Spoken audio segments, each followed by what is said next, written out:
It's the Health in the Real World podcast. It's time to start the show with Chris Janke as your host. Here to give you everything that you need when it comes to fitness strategies. We keep it simple and easy. It's your roadmap to get healthy. You don't need equipment and you don't need a gym. Just the right strategies to get you fit and trim. The Health in the Real World podcast is sponsored by... I bet you could write your own diet book, right? I mean, the information's already out there and well known. So why then are we all still so overweight? Check out my book, Help My Diet Sucks, and you will have a simple checklist, no diet dogma, and no crazy diets. Check it out on Amazon. Help My Diet Sucks.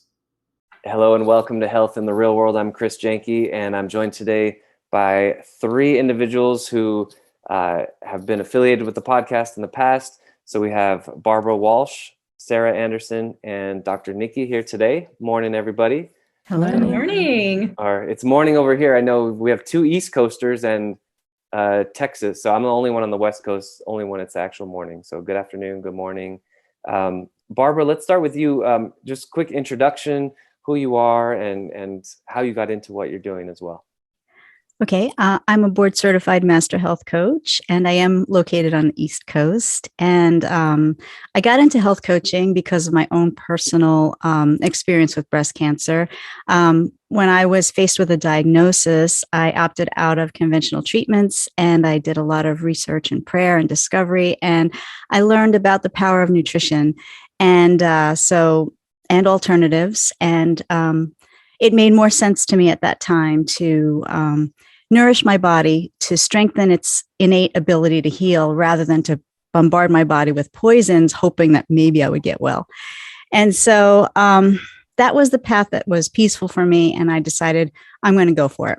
So I went all in, doing something completely different, changing my diet, changing my lifestyle, just embracing a holistic lifestyle that I had never lived ever in my life. And after 6 months of doing that, I went back for retesting, and the cancer that had been in my left breast could no longer be found. And I was given the NED, which every cancer patient wants to hear because that means no evidence of disease.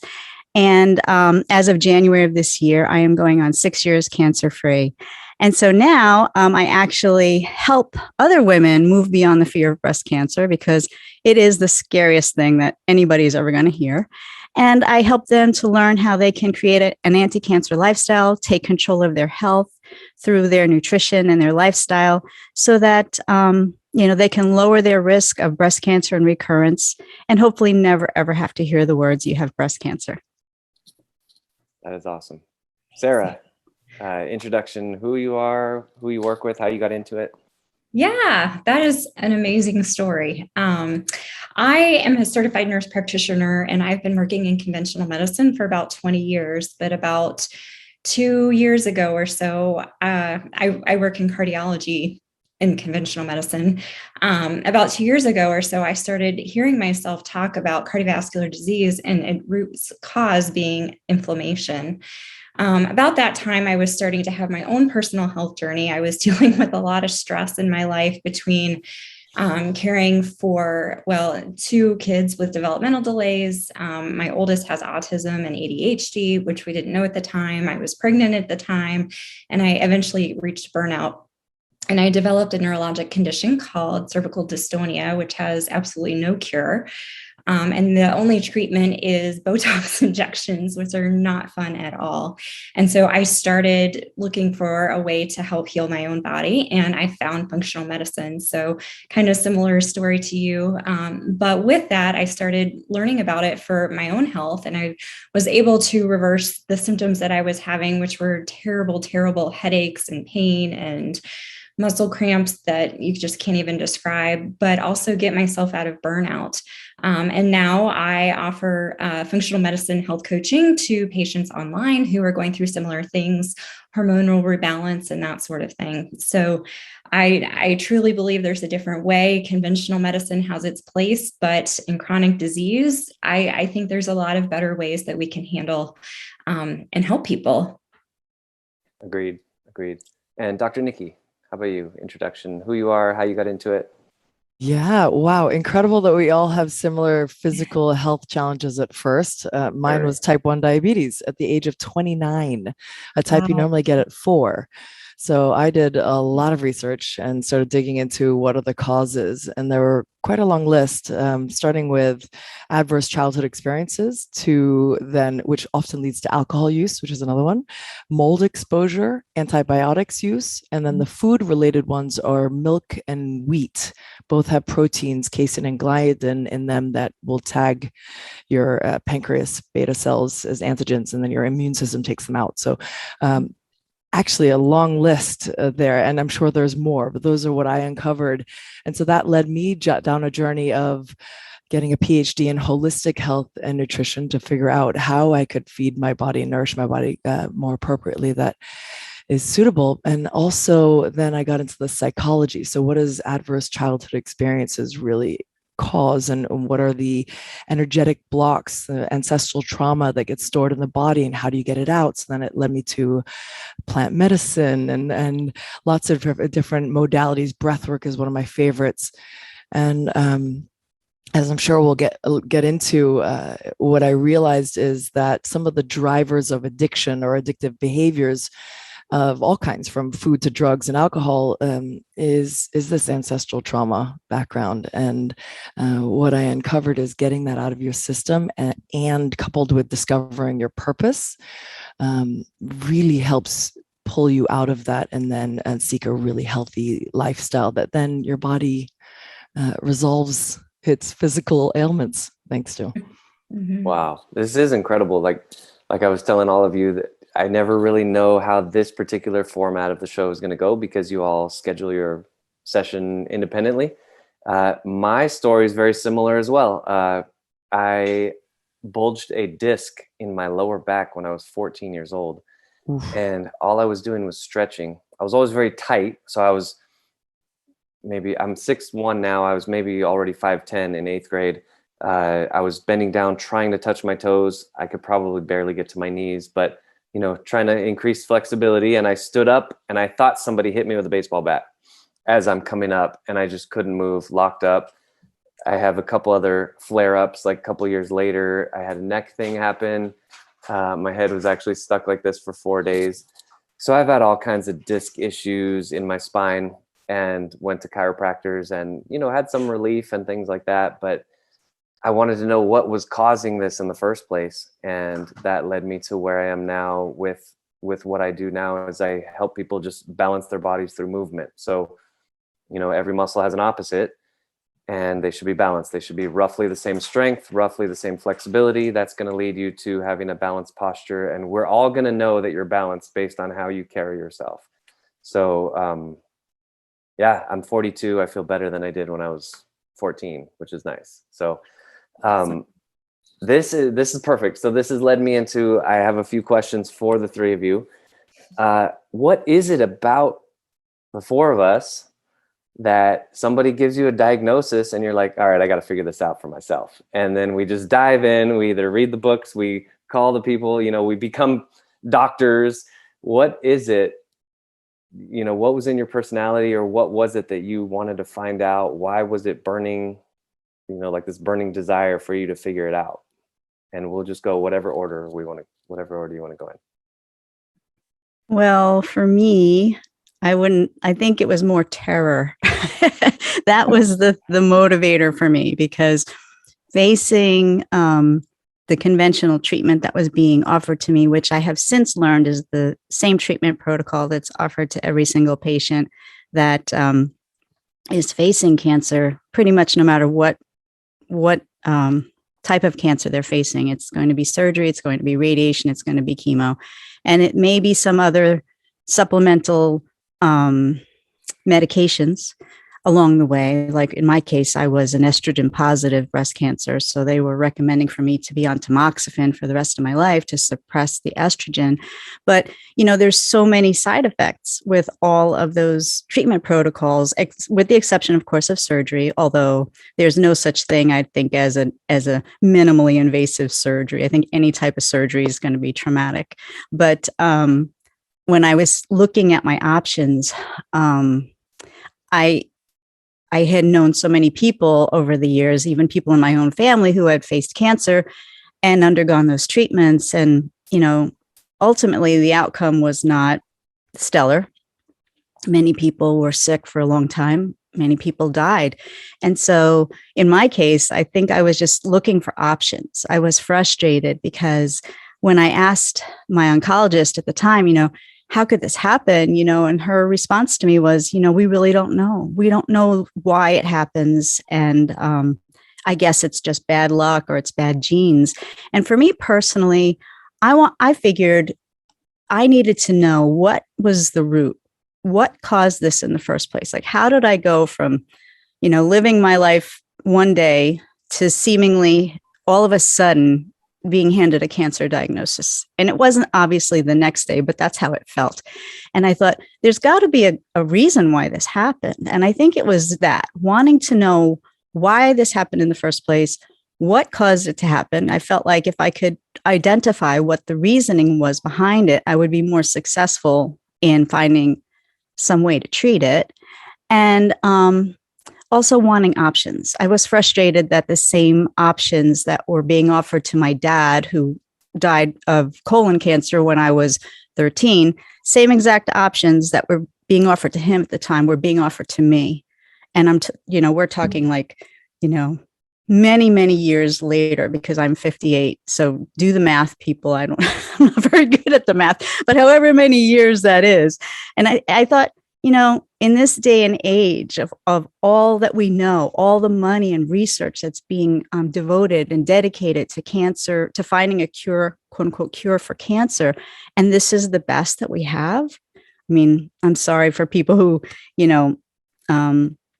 might think that's a radical idea, but that was my perspective. And so that's the thing I think that led me on that path, because I thought, well, the best thing that could have ever happened to me, I think, was that after the initial diagnosis, I was waiting for a second opinion, and I couldn't get into, the number one cancer facility in my area. I had to wait.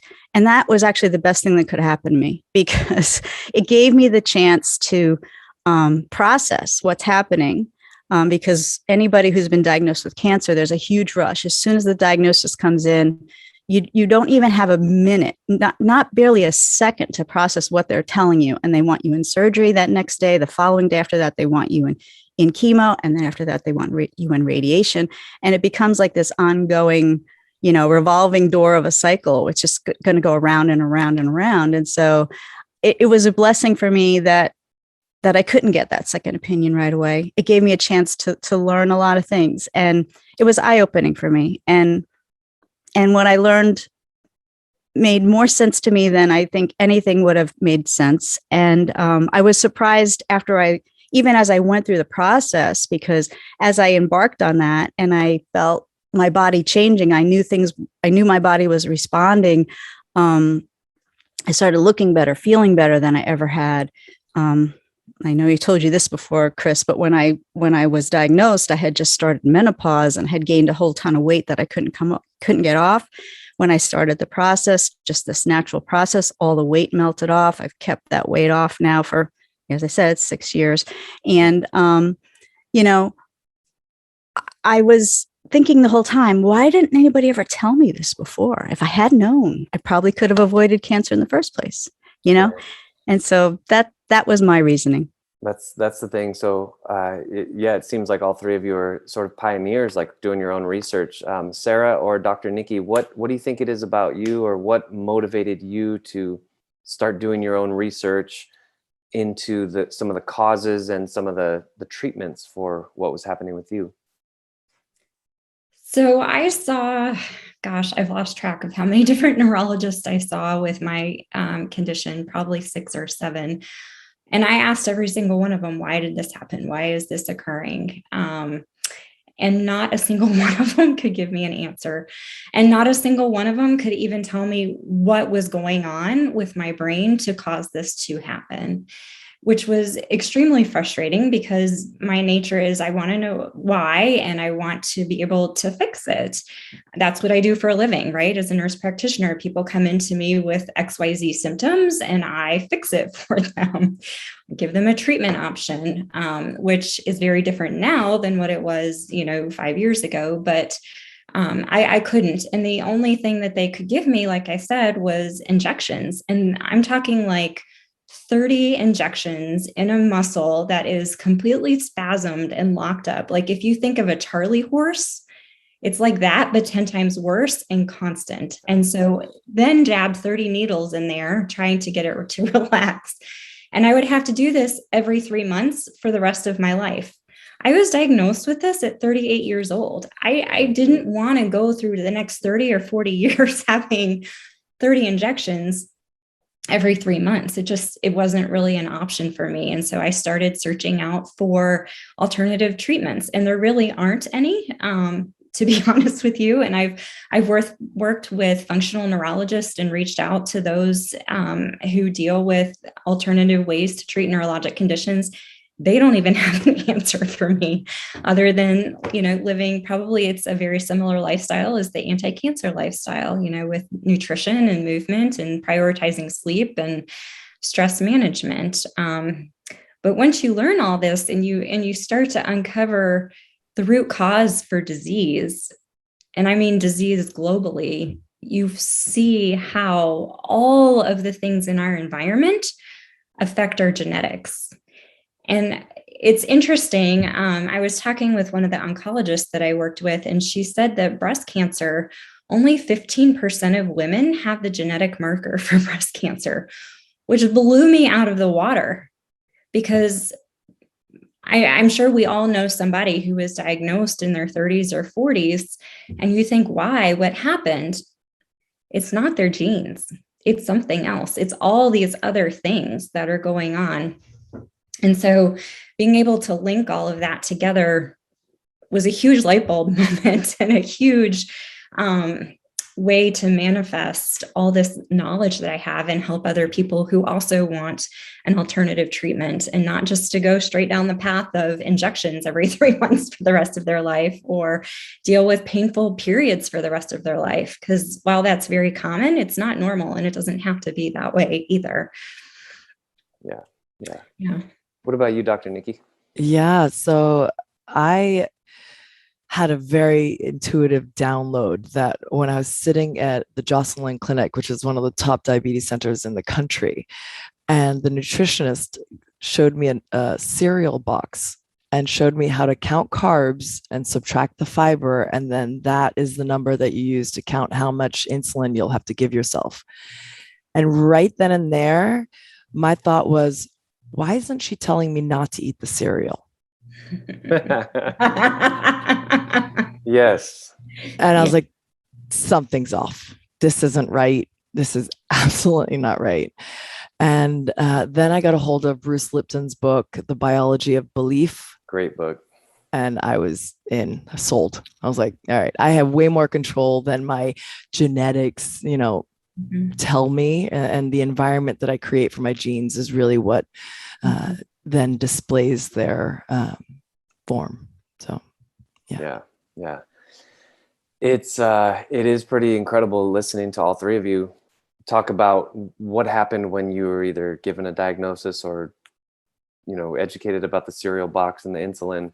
And same thing with me. Like, I had a doctor tell me that we needed to do surgery, back surgery.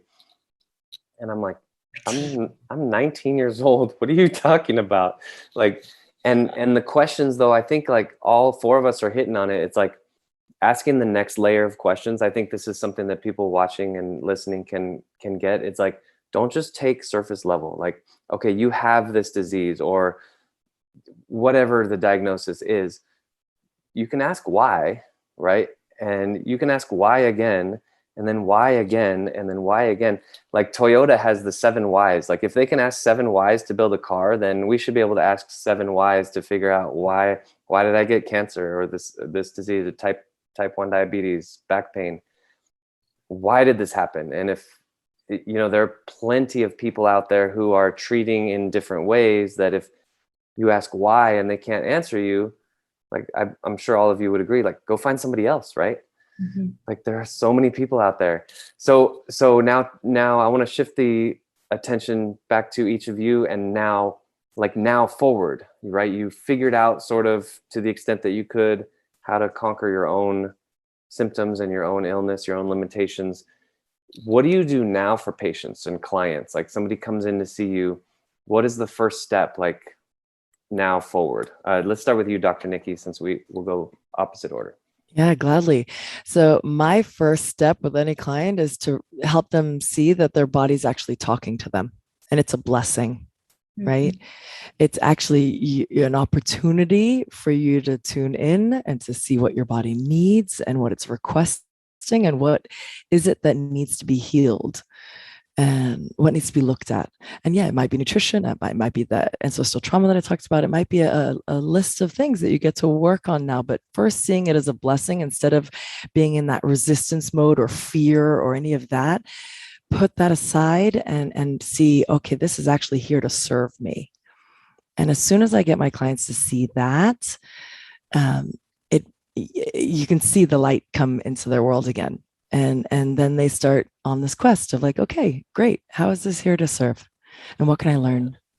I think you hit on something that the Western medical model, I feel, falls into the other side, where what's broken and what do we need to fix? Yeah. Versus you just said, the body knows, the body is smart. It will tell you what it needs. It's always trying to regenerate itself. Yeah. And I think that's a big difference. If you can fall into the side that you're talking about taking control of our own health and our own lives. I think that's awesome. Sarah, what about you? How do you work with your clients and questions you ask and things like that? Yeah, definitely mindset. And I love, Nikki, the way that you put that. I usually frame it as, getting people to realize that they actually have control over their health, and they don't have to do what the doctor says, that they get to decide. They get to decide what they eat. They get to decide if they exercise. They get to decide whether they want to take that pill or not and seek other treatments, because I do think that a lot of society, at least in America, really has a paternalistic view of modern medicine. And so really empowering people to be able to take control over their health, and that there are choices available, is where I usually start with people too. Yeah. 100%. What about you, Barbara? Well, I think Dr. Nikki and Sarah said everything I would say, because I do all of those things too. That's what I do with my clients. I mean, first of all, I have shared with them my experience, but I help them to see in a weird way that this terrifying wake-up call is actually the greatest opportunity that they have to create a life that they never thought was possible, or to experience health that they never thought was possible. And I'm all about, empowering them too, to let them know that they have a say. I think you're right, Sarah, that, people are so, I was like this, very compliant, and we're just taught to, respect the experts, but there's no greater expert on our body than us, because who knows us better than ourselves? And I don't say that to be arrogant, but it goes back to that whole point that, when you experience symptoms, or when things aren't happening that are out of line, like as far as your health is concerned, it is your body telling you something. It's like a wake-up call. It's like, it's like the check engine light going on in your car saying, we have a little problem here. And before you end up sidelined, where you have to call a tow truck to come and, drag you home, or help you to get out of that spot, you have the opportunity to take control of that situation and do something. And the other thing that I always let my patients know is that my clients know that there's so many things that they can do.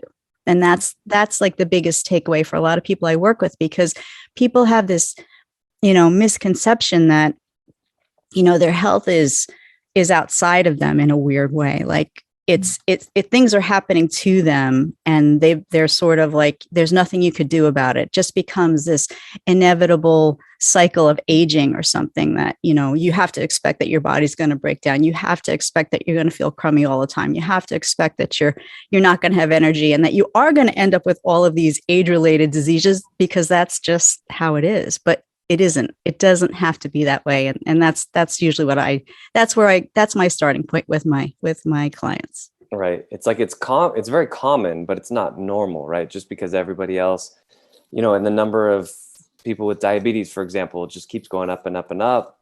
And so they actually are forced to sort of like shift it and say, oh, now you're in the normal range, even though that's actually very problematic. And right. Yeah. They used to call it diabetic, but now they'll call that range pre-diabetic, right? They'll change it because it's like they're grading on a curve. It's like, I don't really care what your health is. It doesn't relate to mine. Like, I want optimal, right? I don't want you to say, oh, you're fine compared to other 60-year-olds or however old you are, right? I think what all three of you have keyed in on too is, again, like, much respect to doctors. They go through a lot.